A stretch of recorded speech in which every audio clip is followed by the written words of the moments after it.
Hi, I'm Rochelle Kopp, Managing Principal of Japan Intercultural Consulting, and I'm delighted to have the chance to present to you on soft skills for managers. So many times in business, there's an emphasis on the quote-unquote hard skills to get things done, whether it be accounting or the technology or law or whatever subject it is that you're working in. And those obviously are absolutely necessary in order to be successful. However, there's another element that you really need to have in your toolkit, and that's soft skills. Now, just by the word soft, I think sometimes people think that soft skills are really fluff, but they're the fabric that holds everything together.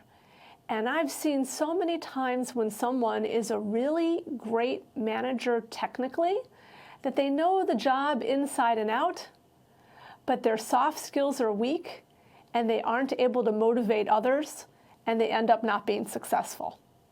So soft skills is really what you need to complement the hard skills of business to get a complete set of what you need to be successful.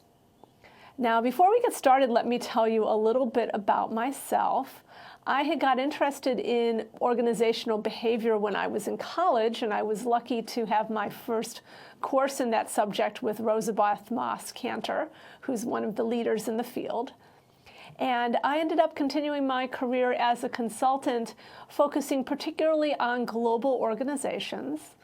And since I speak Japanese and have lived in Japan for a long time, I've done a lot of work with Japanese multinationals in their global operation, and also with companies from outside Japan that have operations in the Japanese market.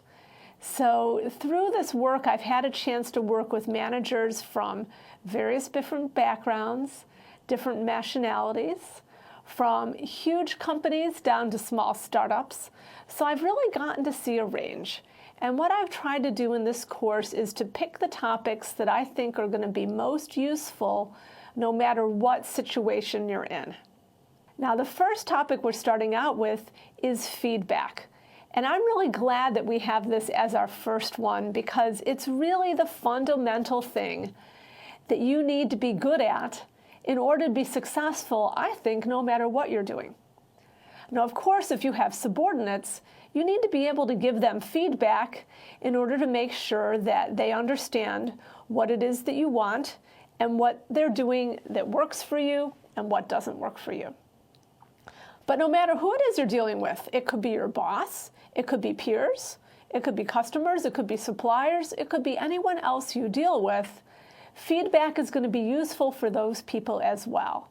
Because feedback is really the way that you can influence others and get them information about what it is that you want and you need and what you're desiring from them. So it really is a multi-purpose tool. But unfortunately, it's a tool that I've seen many people not use well. Either they haven't given feedback clearly, or they've given it too harshly at the other extreme, or they haven't given any feedback at all. And it's really amazing to me the situations where I see people who are such talented people and can do their jobs so well, but because the feedback wasn't handled sufficiently, things tend to go off track. So I'd really like to help you avoid that. So let's take a look in detail at feedback and how it is that you can use it effectively.